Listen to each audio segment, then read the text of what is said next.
So ఇంకా 3-4 డేస్లో champions trophy start అవబోతుంది. సో ఇది ఫ్యాన్స్కి ఒక మంచి గుడ్ న్యూస్. కాకపోతే దాంతోపాటు రోహిత్ శర్మ ఇంకా విరాట్ కోహ్లీ విషయంలో ఫ్యాన్స్ కొంచెం బాధ కూడా పడుతున్నారు. అదేంటంటే ఛాంపియన్స్ ట్రోఫీ అయిపోయిన తర్వాత వీళ్ళిద్దరూ కూడా రిటైర్మెంట్ ప్రకటిస్తారు. సో రోహిత్ శర్మ విరాట్ కోహ్లీ లేని క్రికెట్ని మనం ఊహించుకోలేం అనేది అయితే ఫ్యాన్స్ మైండ్లో ఒకటి ఉంది. సో యాక్చువల్గా ఇదంతా ఎప్పుడు స్టార్ట్ అయిందంటే మనకి 2023 వరల్డ్ కప్లోనే ఇది స్టార్ట్ అయింది. ఎందుకంటే ఆ మ్యాచ్లో మనకి ఆల్మోస్ట్ టీమిండియా వరల్డ్ కప్ గెలిచేసింది, పనిచేసింది. బట్ ఫైనల్ మ్యాచ్లో ఆస్ట్రేలియాతో ఓడిపోయింది. ఒకవేళ అప్పుడే టీమిండియా వరల్డ్ కప్ కానీ గెలిచుంటే ఆ టైంలోనే రోహిత్ శర్మ ఇంకా విరాట్ కోహ్లీ రిటైర్మెంట్ ప్రకటించేసే వాళ్ళు అని చెప్తుంటారు. దానికి రీజన్ ఏంటంటే ఆ తర్వాత జరిగిన T20 వరల్డ్ కప్ ఏదైతే ఉందో మనకి USA పెట్టి జరిగింది కదా. సో ఆ T20 వరల్డ్ కప్ గెలిచాక ఫ్యాన్స్ అందరూ కూడా చాలా హ్యాపీగా ఫీల్ అయ్యారు. దాంతోపాటు విరాట్ కోహ్లీ ఇంకా రోహిత్ శర్మ కూడా హ్యాపీగా ఫీల్ అయ్యారు. సో అదే హ్యాపీనెస్లో T20 ఫార్మాట్కి వాళ్ళిద్దరు గుడ్ బై కూడా చెప్పారు.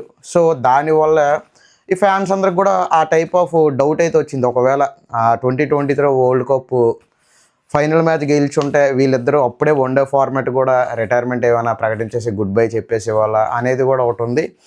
సో ఉంది కాదు, ఆల్మోస్ట్ అదే కన్ఫర్మేషన్ కూడా.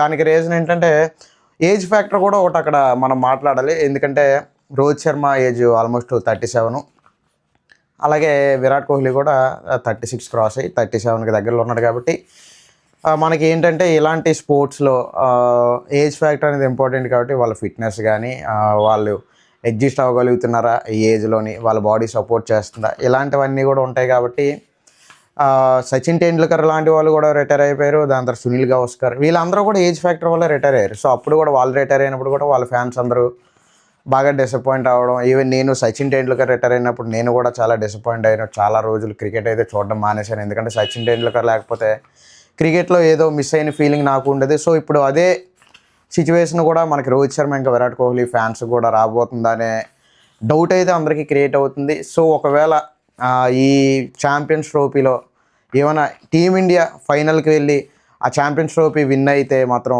వీళ్ళిద్దరూ రిటైర్మెంట్ కూడా చాలా ఒక స్మూత్గా వన్డేలకు కూడా గుడ్ బై చెప్పేసే ఛాన్స్ ఉంది అని అంటున్నారు.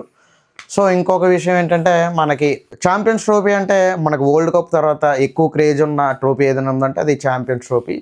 సో ఆబ్వియస్గా ఛాంపియన్స్ ట్రోఫీ గెలాలి అని అందరూ కోరుకుంటున్నారు. దాంతోపాటు ఇంకేంటంటే మనకి ఒక మంచి విషయం ఏంటంటే ఛాంపియన్స్ ట్రోఫీ ముందర ఇంగ్లాండ్తో జరిగిన 3 వన్డేలు సిరీస్ ఏదైతే ఉందో అందులో వీళ్ళిద్దరూ కూడా ఫామ్లోకి వచ్చారు. సెకండ్ వన్డేలో రోహిత్ శర్మ ఒక సెంచరీతో ఒక మంచి ఫామ్లోకి వస్తే లాస్ట్ వన్డేలో విరాట్ కోహ్లీ కూడా ఒక మంచి టచ్లో అయితే కనిపించాడు. సో ఇంకొకటి ఏంటంటే మనకి టెస్ట్లకు ఉన్న క్రేజు, ఆ ఇంపార్టెన్స్, క్రేజ్ అని చెప్పలేం కానీ టెస్ట్లకు ఉన్న ఇంపార్టెన్స్ మనకి ఎప్పుడూ తగ్గదు. అలాగే ఇక్కడ కాకపోతే ఇక్కడ ప్రాబ్లం అంతా కూడా వన్డే ఫార్మాట్కి వచ్చింది. సో ఈ T20 ఫార్మాట్ ఎప్పుడైతే వచ్చిందో ఆ T20కి ఉన్న క్రేజ్ పెరగడం, వన్డేలకి కొంచెం ఆ ఇంపార్టెన్స్ తగ్గడం, ఇదంతా కూడా మనకి జరుగుతుంది. యాక్చువల్గా ఈ వన్డే ఫార్మాట్ ఏదైతే ఉందో అది కొన్ని డెకేడ్స్ పాటు రాజ్యం వెళ్ళింది. బట్ ఇప్పుడు వన్డే ఫార్మాట్కి ఎందుకు అంత క్రేజ్ తగ్గింది అంటే బికాజ్ ఆఫ్ 2020 ఫార్మాట్. మనకి టీమిండియా చూసుకుంటే 2023 వరల్డ్ కప్ తర్వాత ఇప్పుడు ఛాంపియన్స్ ట్రోఫీ ఈ మధ్యలో కేవలం 6 వన్డేలు ఆడింది. సో దీన్ని బట్టి మనం అర్థం చేసుకోవచ్చు వన్డే ఫార్మాట్కి ఉన్న ఆ క్రేజు ఎంతవరకు తగ్గింది అనేది మనకు క్లియర్గా అర్థమవుతుంది. సో ఇంకా ఛాంపియన్స్ ట్రోఫీ టికెట్ల విషయానికి వస్తే మన ICC ఛాంపియన్స్ ట్రోఫీ మ్యాచ్లకి, మన టీమిండియా మ్యాచ్లకి ఈరోజు మధ్యాహ్నం నుంచే టికెట్లు అయితే పెంచింది. ఆన్లైన్లో కూడా అందుబాటులోకి వచ్చాయి. సో దాని తర్వాత మనం మాట్లాడుకోవాల్సింది సెమీఫైనల్ మ్యాచ్, ఇంకా ఫైనల్ మ్యాచ్. సెమీఫైనల్ మ్యాచ్ ఇంకా లిమిటెడ్గానే టికెట్లు ఉన్నాయి. సో టీమిండియా సెమీస్కి చేరుకోగానే అవి పెరుగుతాయని చెప్తున్నారు. దాంతోపాటు ఇంకా what about the final match అంటే ఫైనల్ మ్యాచ్ అనేది ఒకవేళ టీమిండియా సెమీఫైనల్ నుంచి ఫైనల్కి వెళ్తే అది దుబాయ్లో జరుగుద్ది.